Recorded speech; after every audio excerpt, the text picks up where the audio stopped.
Hello student, आज के हम इस वीडियो में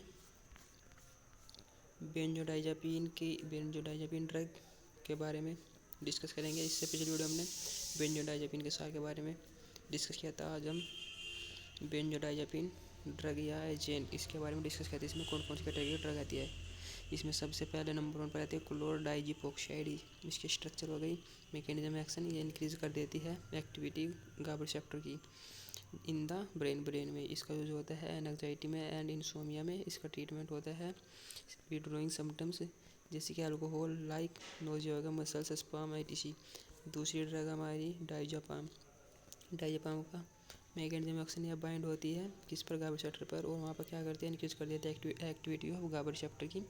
और एक्टिविटी जब गाबा रिसेप्टर इंक्रीज हो जाएगी तो वहाँ पर ऑटोमेटिकली सेंट्रल नर्वस सिस्टम की एक्टिविटी डिक्रीज हो जाएगी, जिस कारण सेडेटिव होता है।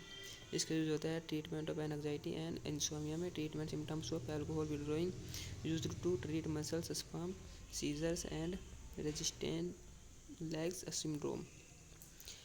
इसका सिंथेसिस देख लेते हैं। सिंथेसिस किस प्रकार से बनती है।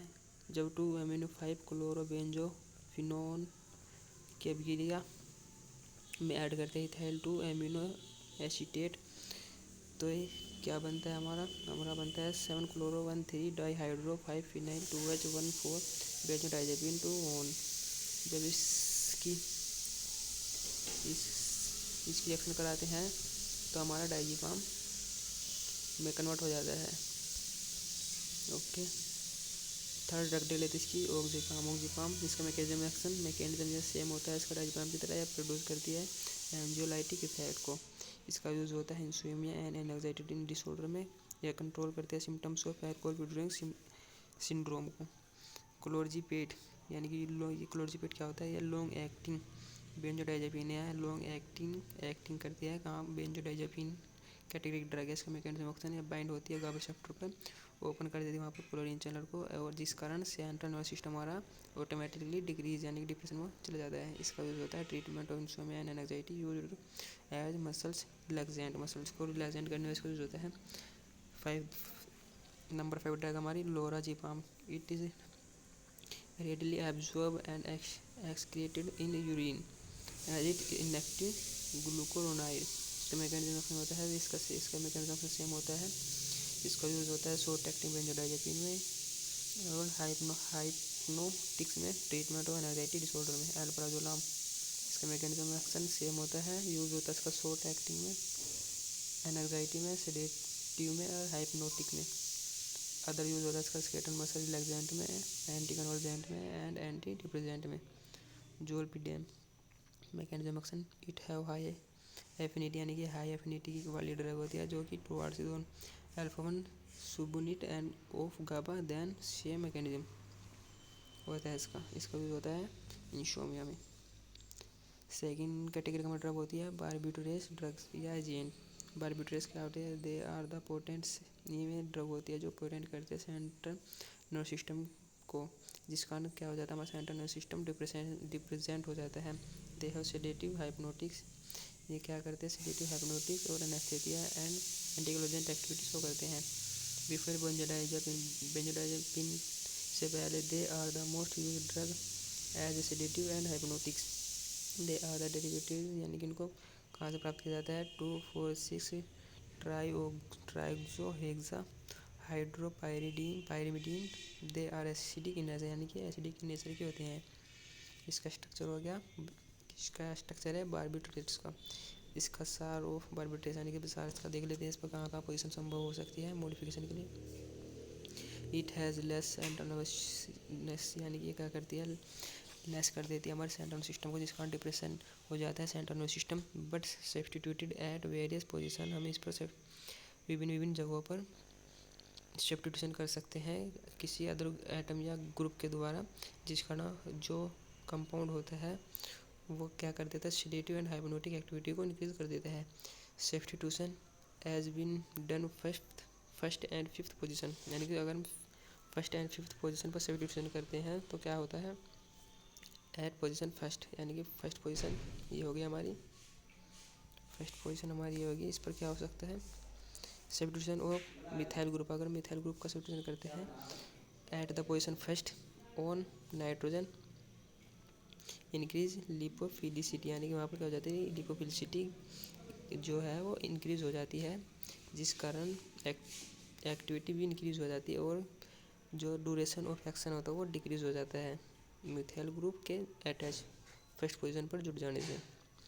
Eight position first and third on the nitrogen, यानी कि एट पोजीशन फर्स्ट और थर्ड पोजीशन, या इस पर क्या हो रहा है, इस पर replacement of hydrogen atom by alkyl group, अगर हम हाइड्रोजन एटम को रिप्लेसमेंट करते हैं किसी अन्य एल्काइल ग्रुप द्वारा, ओनली वन, किसी एक ग्रुप के द्वारा, तो फिर क्या होता है वहाँ पर नाइट्रोजन की जो एक्टिविटी होती है बढ़ जाती है। But replacement of hydrogen atom at both first and third position, तो अगर हम रिप्लेसमेंट करते हैं हाइड्रोजन एटम का फर्स्ट एंड थर्ड पोजीशन पर, तो वहाँ की एक्टिविटी डिक्रीज हो जाती है। एट पोजीशन फिफ्थ, अब फिफ्थ पोजीशन पर देख लेते हैं। फिफ्थ पोजीशन हमारी कौन सी है, ये वाली, इस पर देख लेते हैं क्या क्या संभव है पॉसिबिलिटी के। Replacement hydrogen atom by alkyl group, अगर हम यहाँ से हाइड्रोजन एटम को रिप्लेसमेंट करते हैं किसी एल्काइल ग्रुप के द्वारा एट फिफ्थ पोजीशन से, तो वहाँ की एक्टिविटी क्या हो जाती है, इंक्रीज हो जाती है। ऑफ ड्रग टू क्रॉस, जिस कारण जो ड्रग होता है वो क्रॉस करता है हमारा बीबी यानी कि बीबी बैरियर को, ब्लड ब्रेन बैरियर को क्रॉस करके वहाँ की एक्टिविटी को इंक्रीज कर देता है। इसका एग्जाम्पल है phenobarbitone. Now further increase in the branching of this alkyl, अगर हम फर्दर इस पर इंक्रीज कर देते हैं ब्रांचिंग किसकी, एल्काइल ग्रुप की, जैसे CH3C2 और H4, तो जो chain at the position fifth, अगर हम फिफ्थ पोजीशन पर ब्रांचिंग कर देते हैं एल्काइल ग्रुप की, तो क्या होता है, इंक्रीज हो जाती है वहाँ पर लिपोफिलिसिटी, जिस कारण ड्रग की पोटेंसी भी इंक्रीज हो जाती है। इसका एग्जाम्पल है फिनोबारबिटोन। और ड्यूरेशन, जो उसका ड्यूरेशन होता है वो भी, ड्यूरेशन उसका यानी काम करने का जो एक्शन होता है वो डिक्रीज हो जाता है। Higher the branching greater will be its potency, अगर हम इस पर ज़्यादा हायर ब्रांचिंग कर देते हैं फिफ्थ पोजीशन पर हाइड्रोजन एटम को रिप्लेस करके, तो जो वहाँ पर पोटेंसी होती है ड्रग की मोर देन 8 से 9 अप्रोक्स ब्रांचिंग, यानी कि जो उसकी पोटेंसी होती है वो मोर देन हो जाती है 8 से 9 हॉर्स के लिए, जिस कारण सेंट्रोनोसीड सिस्टम हमारा डिप्रेशन में चला जाता है और वहाँ की एक्टिविटी भी डिक्रीज हो जाती है।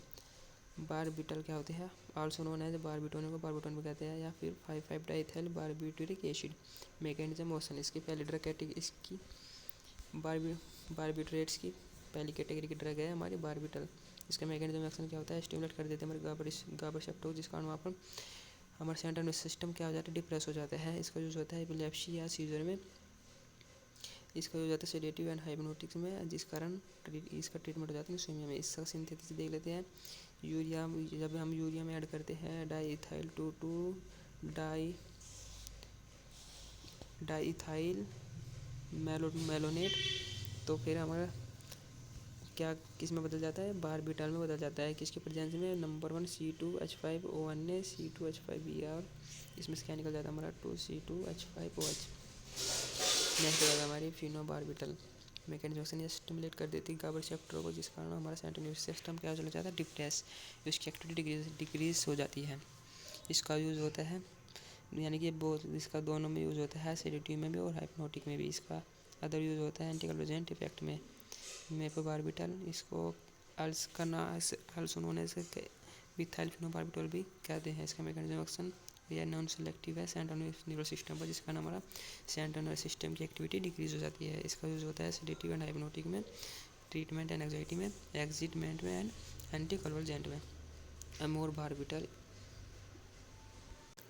इसका भी मैकेनिज्म सेम होता है, ये भी गाबा रिसेप्टर से जाकर बाइंड होती है। इसका भी यूज़ सेम ही होता है। बारबिटल का जो मैकेनिज्म सेम होता है, यूज़ भी इसका बिल्कुल सेम वही है। पेंटोबारबिटल शॉर्ट एक्टिंग ड्रग है। इसका मैकेनिज्म से स्टिमुलेट कर देगा गाबा रिसेप्टर, जिसका नाम सेंट्रल नर्वस सिस्टम डिप्रेस हो जाते हैं। इसका यूज़ भी सेडेटिव एंड हाइप्नोटिक में किया जाता है। नंबर 7 ड्रग हमारी सेकोबारबिटल, इसका मैकेनिज्म सेम है। इसका भी यूज़ सेडेटिव एंड हाइप्नोटिक में किया जाता है, गंभीर सेडेटिव एंड हाइप्नोटिक में किया जाता है। इसका अदर यूज़ एनेस्थीसिया में एंड एंटी-एंग्जाइटी में किया जाता है। नेक्स्ट ड्रग हमारी कौन सी कैटेगरी है, मिसलेनियस ड्रग एजेंट। ये हमारी एमाइड प्लस एमाइड से मिलकर बनती है। इन्हें इन्हें एमाइड्स या इमिड से ढक दे लेते हैं। ये heterocyclic compound with have amide, यानी कि जब हेटेरोसाइक्लिक कंपाउंड होता है वो अटैचमेंट होता है किसी एमाइड लिंकेज से, तो उसको एमाइड एंड इमिड्स कहते हैं। इसकी पहले ड्रग है गुलेटेड हामाइड। इसका मैकेनिज्म है गाबा एगोनिस्ट है, इंड्यूस कर दिया है सेडेशन। इसके जो है ट्रीटमेंट ऑफ इंसोमिया में alcohol and their carbamate derivatives. इसकी पहली ड्रग है मेप्रोबोमेट। मैकेनिज्म एक्शन या not exactly but bind with GABA receptor, not exactly पर बाइंड होती है जाकर किस पर, गाबा रिसेप्टर पर, जिस कारण वहाँ पर सेडेशन हो जाता है। इसका यूज़ हो जाता है हाइप्नोटिक में, सेडेटिव में। नेक्स्ट ड्रग हमारी इथाइल हेलोराइनोल। इसका mechanism action bind with GABA receptor, इसका नाम है बेंजोडाइजेपिन एंड रिसेप्टर डिप्रेस हमारे सेंट्रल सिस्टम डिप्रेस में चल जाता है, इसकी एक्टिविटी डिक्रीज हो जाती है। इसका भी यूज सेडेटिव हाइप्नोटिक में किया जाता है। नेक्स्ट ड्रग हमारे ट्राइक्लोफोसोडियम। इसका मैकेनिज्म एक्शन भी अभी गाबा रिसेप्टर जगह बाइंड होती है। इसका यूज होता है सेडेटिव एंड हाइप्नोटिक है, जिससे कारण ट्रीटमेंट इसका ट्रीट करती है हमारी इंसोमिया वो। नेक्स्ट ड्रग हमारी पैराल्डिहाइड। मैकेनिज्म एक्शन ये रिड्यूस कर देती है रिलीज ऑफ एसिटाइलकोलाइन को। इसका यूज़ होता है हाइप्नोटिक एंड सेडेटिव में। अदर यूज इसका होता है जैसे कि अदर यूज इसका एक्सपेक्टोरेंट में भी होता है, सम कफ या मेडिसिन में भी होता है इसका। आज की वीडियो में इतना ही। इससे नेक्स्ट वीडियो में DFS डिस्कस करेंगे एंटीसाइकोटिक ड्रग, एंटीसाइकोटिक क्या होती है। Okay, thank you.